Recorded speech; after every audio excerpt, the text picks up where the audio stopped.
On Thai PBS World Tonight, the dramatic rescue of elephants from massive flooding in Chiang Mai. A road collapse on Sunday night in Bangkok. And a huge foreign donation made to Khao Kiao Open Zoo and the famous pygmy hippo Mu Deng.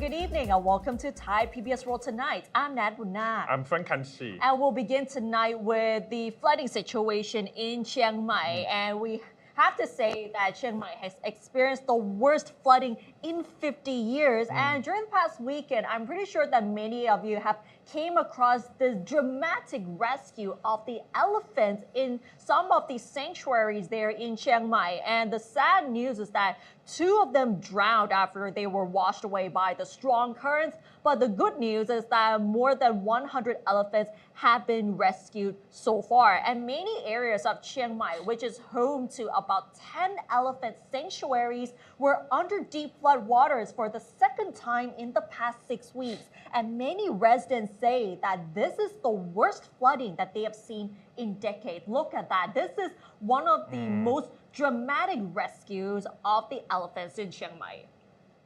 And some of the owners of the elephant park said that they could not move the elephants in time because the flash floods came unexpectedly and their remote locations became inaccessible due to landslides and inundation. But on the brighter side, like we said, more than 100 elephants have been safely evacuated over Friday and Saturday from the flooded elephant sanctuaries in Matang district of Chiang Mai province. In a Facebook post, the Elephant Conservation Center in nearby Lampang province said that they received a call for help from the foundation on Friday morning and immediately sent a team to assist. All road access to the foundation was flooded by overflows from the river, and the currents were strong. And at the same time, communication by cell phone was cut off and only radios were working. The rescue team had to wait for the arrival of boats from an emergency unit in Kalasin province before they could reach the foundation, where about 100 elephants and several hundred dogs, cats, and rabbits, many of them sick or disabled, were waiting to be evacuated. Citing reports from the National Elephant Institute, there were over 500 elephants in 49 shelters in Matang district, including about 100 at the Elephant and Environment Foundation. Most elephants from the other shelters had already been moved to higher ground, but the owner of the foundation was still struggling to evacuate several hundred animals. The center admits that evacuating about 100 elephants is a difficult and risky task for both the animals and the people doing it. As for today, riverside communities in Sarapi, Hangdong, and San Patong districts were advised by the provincial administration to evacuate any bedridden relatives, their belongings, and animals to higher ground ahead of the arrival of a fresh mass of water from Mueang district. The electricity supply to many villages in Sarapi district has been cut for safety. Floodwater in the district is 1 or 2 meters deep, and numerous cars and motorcycles are submerged because the floodwater came so fast that their owners were caught unprepared. It's still not looking good for Chiang Mai at the moment, including a few nearby northern provinces as well. But if we go back to the rescue of the elephants, that was a very hectic task. Yes, we've talked about the flooding situation many weeks already. But right now, of course, we will talk about Chiang Mai, the rescue for those elephants. As at the beginning, we showed the video to you as what you have seen right now on the screen. Elephants, they were drowning in the water. They are sitting themselves in the water. And it's very difficult, actually, no matter for animal, including elephants, or people, rescuers, to really take them out of the water. They have to use different tactics. They need to use the paddle to give them the guidance to go to the higher ground rather than the lower ground because they might drown. But of course, some of more than 100 elephants have been helped, have been rescued, but unfortunately, of course, 2 elephants, including 1 iconic elephant in sanctuary, died eventually. And you can see from the footage that it requires a huge team to rescue 1 jumbo. Yeah. But imagine having to rescue more than 100 of elephants. Yes. And this does not include all the other pets that were drowning in the floods as well. So that was a very tough rescue operation. An ecological disaster. Of course, we see some cats, maybe Yeah. dogs, they are in the list of rescuing by people, by rescuers right now. And of course, we right now still thank for those rescuers. And of course, the government, they have to predict if there's any bigger amount of water coming down from the sky and what the precautionary measures are that are very important. So most of the areas are on high alert at the moment for possible flash floods coming in from today onwards. Yes. Of course, we talk about water and north, but how about in Bangkok? Actually, because there's a appalling story happening in Bangkok last night. Because all of a sudden, when you drive in Bangkok's old town and a road caved in, you can see a cave in front of you. What would you do? Because this is not AI generated picture. This is a very authentic photo. Motorists are advised to avoid Kesa Komon Bridge in Bangkok's Dusit district after the section of the Nakhon Chai Sri Road on the approach to the bridge caved in Sunday night, leaving a gaping hole about 3 meters deep, 10 meters long, and 5 meters wide. Police have closed the roads near the bridge to all traffic after the road caved in, and city officials are installing large metal sheets to cover the hole, pending repairs. Eyewitnesses say that at about 7 p.m. Sunday night, they saw cracks on the road, and at about 9 p.m., the road caved in. The chief of the canal section at the Drainage and Sewerage Department of the Bangkok Metropolitan Administration say that the point where the road caved in is linked to the construction of a small dam project in the canal. So far, the BMA announced the closure of Kesa Komon Bridge until this Friday or until the repairs are complete. You know what happened to me last night actually? Yep. I drove through that bridge. Wait, seriously? Seriously, I drove that bridge from the Old Town area towards the direction to the CBD. So actually, I drove through. At that time, I think it's around 7:30, 7:45 Right. p.m. Okay. This is authentic. This is the truth story. We don't deliver fake news. It's the real news that I have been through personally by you. So when I drove through there, police officer, they already blocked one line. Right. But when my car really passed through that hole, my car really sank a little bit. That must be horrific for you. Yeah, it's very horrific. But thankfully, we can see at the end, the police officer or the authority, they already blocked the bridge. This looks horrendous. Like, Yes.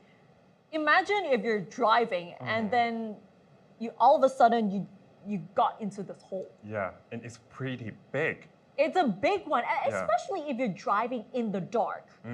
How would you be able to notice? If there are no spotlights over there, you would not even notice at all. But imagine if you're driving and all of a sudden it collapsed. Yeah. Firstly, I think it's about road safety again, because last week we talked about the fire at the coach fire double deck. And right now, it's the road safety about when you drive through an intersection. And actually, that's a quite busy intersection because it links between CBD and Old Town. And this bridge is quite important too. And we see that cave in. Wow. Oh, it's just so unbelievable considering that when you're driving and the road collapsed while you're on your way home. And luckily, no one got into an accident during that time, or else we would see another tragedy just following from the coach fire that took place on Tuesday. Yeah. And that, of course, right now, the authority and BMA already said that they will under the construction for repair this bridge for further dates, but we will see if they can really do it before this Friday. But looking at how big the hole is, I don't think it's gonna take only a week. It's gonna take more weeks, than that, especially if you want that road to be stable and safe for both pedestrians and drivers, this is going to require a lot of time. And we need technicians and all those experts to see if this intersection could face this kind of problem again. So they have to Not fix it. just Kesa Komon Bridge, but any bridge, any road that is unsafe for drivers. So I think the local government has to take a look, not just that bridge, but other bridges that are at risk, and actually just do another road construction for the sake of the safety. Yeah, they need to have a prevalence of investigation about road and this kind of bridge linked together with the dam and canal. This is very important. Another story we have to talk about is economy, because of course the high season is approaching right now for northern part of region, and of course the tourism minister. But however, say that a co-payment scheme is not possible this year. It is almost high season in Thailand, but news can be a bit disappointing for some Thais because the government announced that the popular co-payment scheme to boost tourism during the year end is not happening. Tourism and Sports Minister has ruled out the possibility of a revival of the Rao Tiao Dui Gan co-payment scheme to boost tourism in northern provinces during the fourth quarter of this year. And to offset the impact on tourism-related businesses of the prolonged flooding, the minister explained that the government has not assigned a budget for the co-payment scheme this year, adding that the scheme is aimed at boosting tourism during the low season, not the high season in the fourth quarter of the year. He also said that the government is to launch a tourism promotion campaign called Winter Festival to attract more foreign arrivals in addition to the annual Loi Krathong Festival, November. Another businessman, president of the Hotels Association in Chiang Mai, say that September is normally the beginning of the high tourism season for the province, but the floods have ruined early high season tourism potential. He said that normally hotel occupancy in Chiang Mai in September is about 40%, but flooding has cut that to about 15%. And this is expected to fall further if the floods last throughout October. Governor of the Tourism Authority of Thailand say that several factors, including the floods, the war in the Middle East, and the strong baht currency, have negatively impacted the tourism sector. She remains, however, confident that foreign arrivals for the whole year will reach the TAT's own target of 36.7 million. She said that domestic tourism in the past 4 months is expected to show growth about 6%, generating revenue of about 335 billion. But so, of course, I think TAT governor, hotel management, and businessmen, they are still confident about the tourism coming. But with the flooding situation, especially in the northern provinces, it has discouraged foreign tourists coming into Thailand. I came across a photo on social media recently where it showed before and after. So before the floods, it looked okay, but when the floods came in, it was heavily submerged and you could not even see the swimming pool anymore. So this may have discouraged a lot of tourists who are about to come to Thailand. And of course, you talk about those big cities in north, like Chiang Mai or Chiang Rai.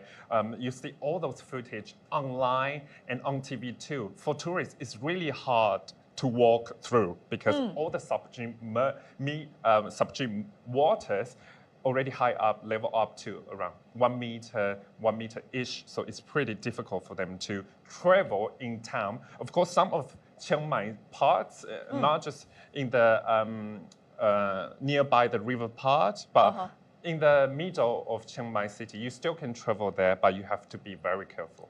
But like we said, Chiang Mai experienced the worst flooding in almost 50 years. And many of the residents say that this is unprecedented. No one has ever thought that they would experience this massive flooding.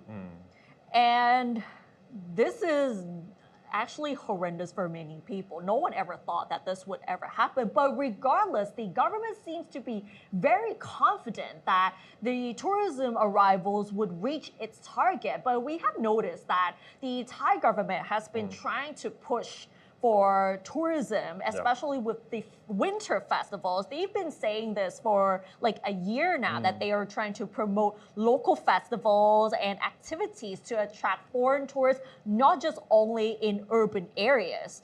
But then the flooding situation, this is going to be tough. Yeah, kind of disrupt all those plans by government, but of course they want to, not only they want to attract all those foreign tourists, of course domestic tourism too. They want to revive that, but flooding situation really disrupt it. So we have to see how the government can really solve this flooding situation, but we still see rain is still coming down from the sky. Because it's still rainy season, and Bangkok and nearby provinces are already on alert for possible flooding, considering that the water levels in the Chao Phraya River may be increasing as a result from what has happened in the north, and it might come down to the central region. Even though it may discourage foreign tourists from coming into Thailand, but at least there is one thing that might get the attention of tourists coming to Thailand, possibly. That is no other than the pygmy hippo Mu Deng. So we'll end the program with Mu Deng, the pygmy hippo from Thailand that has become a viral sensation around the world, including on Saturday Night Live. And recently, a group of Dubai businessmen flew into Bangkok and donated about 5 million baht to support Khao Kiao Open Zoo and Mu Deng, the pygmy hippo. The director of the Zoological Park Organization of Thailand recently revealed that this generous donation was a result of the growing global popularity of Mu Deng. The businessmen traveled from Dubai to present the donation, but although they did not reveal their names, the zoo's Facebook page posted a photo of the presentation of the representative check. The zoo had previously received a donation of over 35,000 baht from investors in the cryptocurrency industry under the name Mu Deng on ETH, a meme coin inspired by the pygmy hippo. The funds are expected to be used to improve the zoo and enhance Mu Deng's quality of life, including her enclosure, toys, and daily needs as she grows and requires a substantial amount of food. We have to say that recently, we have to say that Mu Deng has suddenly became so popular around the world, and we may have came across videos of some foreign tourists who documented their journey on their TikTok accounts, saying that they came all the way from their home countries to Thailand just to see the pygmy hippo. So this is how popular Mu Deng is at the moment, and also a spoof on Saturday Night Live. That already proves that Mu Deng is becoming a huge sensation around the world. Yeah, of course you've seen on the screen right now, Mu Deng is in our eyesight. Mu Deng is really cute in some ways, as in amid this war of so many conflicts, so many wars, but this kind of very cute pygmy hippo there, and really attract people's attention, and on Saturday Night Live too. Although I think it's quite ridiculous for for a person to drag into that way, but I think it's a way to show that how sensational and how popular Mu Deng is, our Thai Mu Deng. I really want to go to the zoo to see Mu Deng one day. To see Mu Deng in person, but if we're thinking of going to see Mu Deng, you have to bear with the traffic as well, because I'm pretty sure that many people are planning ahead just to see Mu Deng, and considering that many people would go there, just imagine the traffic and the amount of people surrounding that park, and surrounding that zoo rather, just to see Mu Deng before it grows into a giant hippo. Because if you see the pygmy hippo, you might think it's cute for a certain time, but when it grows into a giant hippo, maybe It's it might quite not be that different. cute anymore. But at this timing, we should appreciate for that because Mudeng has bring so much happiness and attention to people in Thailand and people around the world. Because as what you said, many foreign medias have come to Thailand to report this, and you also talk to Australian Yeah. TV to talk about that. So hopefully, Mudeng can grow happily Yep. and healthily, and we see Mudeng every day happily. As long as you don't throw bananas at the mudeng Yes. and its family, I'm pretty sure the mudeng will grow happily as Yeah. people have wished. Yeah. All right, and that wraps up tonight's edition of Thai PBS World Tonight. Join us every Monday and Tuesday at 6 p.m. on Thai PBS World's Facebook and YouTube Live. And don't forget to follow us on social media and our website, thaipbsworld.com, for all the latest updates about Thailand as well as analyses. Thanks for watching, and we'll see you tomorrow. สวัสดีค่ะ Sawasdee krap.